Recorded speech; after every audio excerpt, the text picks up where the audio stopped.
Hey everyone, welcome back to Corporate Decoder. Today Seer Inc. has filed a current report about an unsolicited acquisition proposal, and I'm seeing a familiar pattern here. Quick note, this is not financial advice, just my take on public filings for educational purposes. The CEO of Seer is making a play to buy out the entire company, and it is worth looking at what this might mean. So what we have here is a Form 8K filing. Think of this as a way for companies to announce major events that shareholders need to know about right away. In this case, Seer Incorporated, a company in the healthcare and biotechnology space, announced that Omid Farokhzad, their own chair and chief executive officer, has made an offer to buy all of the company's class of common stock. This offer is a non-binding proposal, meaning it's not a done deal yet and it's unsolicited. So the company didn't ask for it. Dr. Farokhzad's offer is for $2.45 in cash for each share of common stock. On top of that, there are two separate contingent value rights. What does that mean? Well, it means the actual payout could be higher depending on certain future events or milestones. It's a way to bridge the gap between what the buyer thinks the company is worth and what shareholders might expect. Now, to understand the context, Seer has a market capitalization of about $89 million. The current stock price is around $1.62. Dr. Farokhzad's offer is at $2.45 per S-share. This is a significant premium over the current market price, about a 51% increase. When a CEO proposes to buy out the company at a premium, it certainly gets attention. This kind of move can happen for several reasons.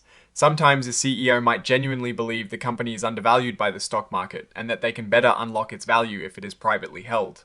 Other times, it can be a proactive step to avoid a potentially hostile takeover from an outside party, or perhaps a signal that the company has hit a turning point. The filing includes the letter from Dr. Farokhzad detailing his proposal. While we don't have the full details of the contingent value rights here, it's important to remember that these are often tied to things like future drug approvals, revenue targets, or other specific performance indicators. They can add significant value if things go well, or they could end up being worth next to nothing if the targets aren't met. Seer has class of common stock, which is what the CEO is looking to acquire. They also have preferred stock, but their primary offering that's traded is the class of common stock. It is interesting to note that they also have preferred stock, but the proposal seems to focus on acquiring the common shares. When we look at offers like this, especially from insiders, we often think about fair value. Is the offer a true reflection of the company's intrinsic worth, or is it an opportunistic move? Historically, when a CEO makes an offer, it can signal confidence in the future, but it can also be a way to take control at a price they deem acceptable, which might not be the highest possible price for all shareholders. Looking at the ownership structure, major holders like SoftBank, with about 9.3% of the shares, will be key in deciding whether this proposal moves forward.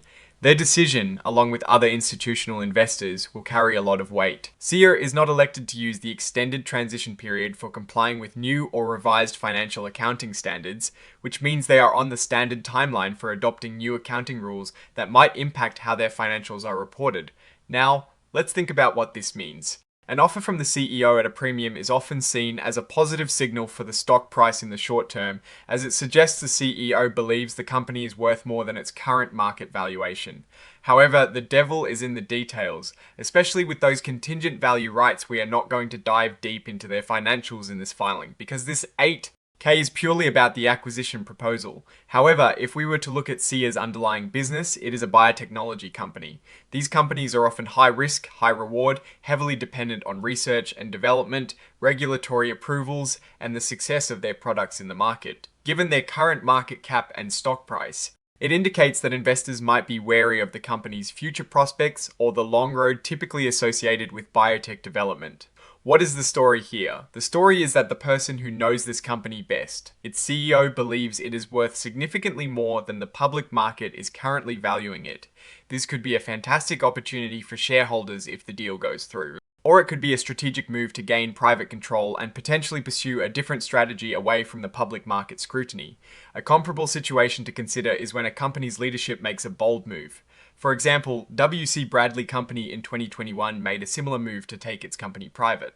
In that instance, the offer was seen as a way to avoid the volatility of the public markets and pursue long-term strategic goals without the constant pressure of quarterly earnings. For W.C. Bradley shareholders, it meant cashing out at a predetermined price rather than waiting for potential future growth.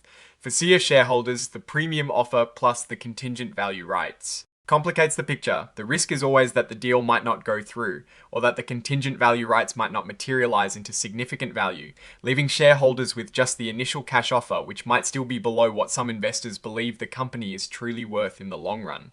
The biggest concern I have is understanding the true underlying value of Seer.